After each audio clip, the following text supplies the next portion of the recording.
Hi, welcome to another episode of Hot Takes with me, the Silver Fox, and we're back to the normal kind of thing. Now, we did a video yesterday about a poll that had come out. It was a very strange poll. It seemed to be fairly accurate on the UK as a whole front, but when it sort of sub-contextualised it down to Scotland, it appeared to be at great variance to every other poll we've recently seen. Indeed, I actually said, while I believe the UK sort of number of seats the Tories are getting wiped out, said I don't believe the Scottish results can be that different. I just thought it wasn't right, but it was worth a look. But we do have a more aligned poll that we're going to look at, new poll, and it's sort of back to normal. So whereas yesterday Humza Yousaf may have had a little smile and a smirk on his face reading that poll result, I think that smirk will well and truly have been wiped off that face today, and it'll be back to grumpy Humza, because it's showing a massive, yet again, a massive defeat for the SNP. And if anything, it's better news for the Tories in Scotland than it is for the Tories in England. Hey ho, what murky waters we're swimming in. Let's have a look and see what this poll says and why it was so much different from yesterday, but why this one I think is far more believable. Here goes. So, SNP to lose 30 seats at the general election as support plummets according to seat-by-seat analysis. And I think that is a much more realistic and representative poll than that strange one yesterday, which worked kind of doing a universal UK-wide poll and then extrapolating from those figures what it thinks the figures will be in Scotland. Scotland, of course, an entirely different kettle of fish. Labour is not Labour, it's Scottish Labour. The Tories are not the Tories, they're Scottish Tories. Plus you have all the other sort of quirks and anomalies that is particular to the Scottish electoral system. Anyway, Humza Yousaf was brought back down to earth with a thump after one survey gave the Nats 40 seats, which we all agreed was quite inconceivable. But Labour is expected to make significant gains in Scotland, and I think we all can agree that that is likely to be the case. And there's a picture of Humza, and he's got that face on. I don't really know what's going on. Someone said something. I'm very confused because I'm not very bright. But he uses that face quite a lot because, well, all the time, really, isn't it? He doesn't understand half of what people say. And someone should tell him someone's stolen his phone. Anyway, the SNP is on track to lose 30 seats. More if we can get a bit of tactical voting in. The next general election, according to analysis of every seat in the UK. Dozens of Nat MPs will be left sweating for their future when the UK goes to the polls later this year.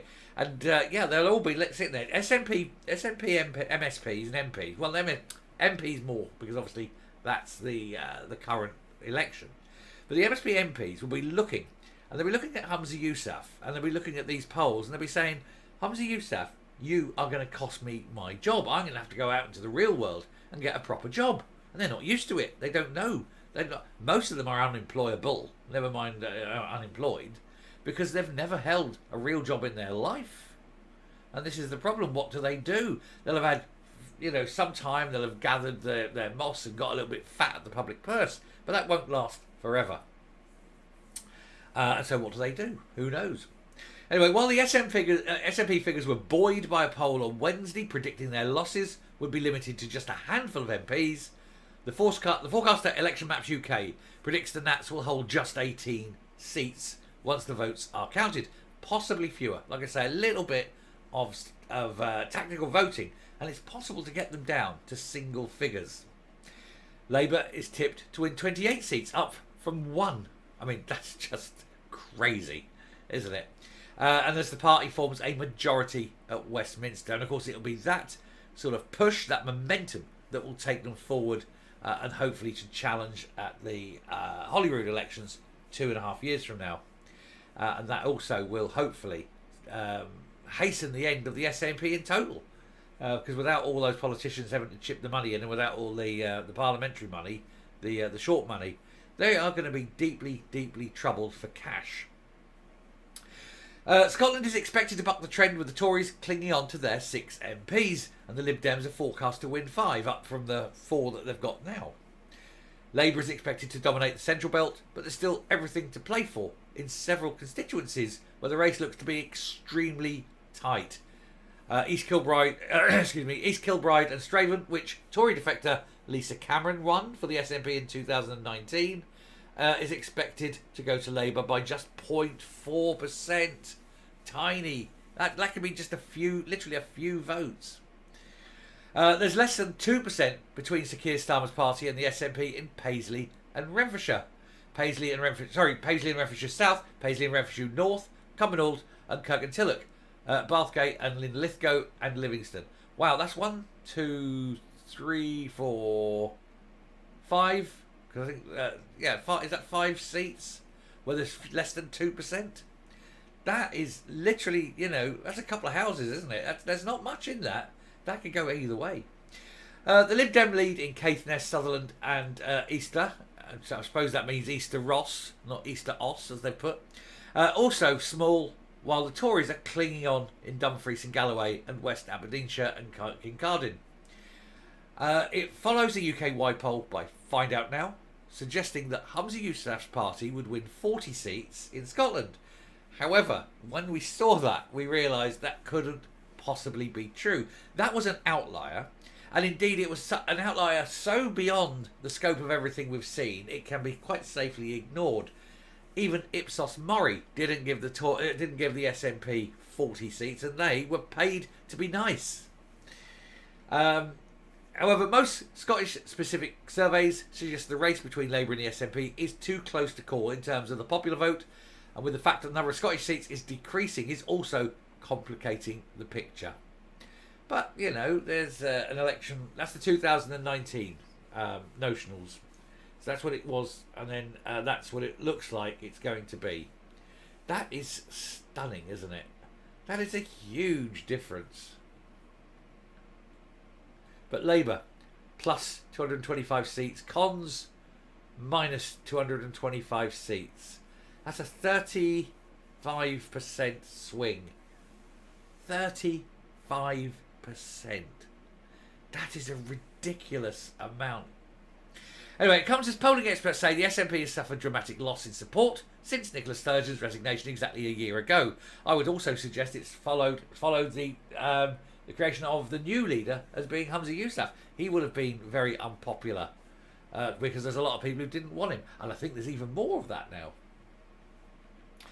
While the Nats were already on a downward trend, Mr Yousaf becoming party leader has accelerated the process. Just said.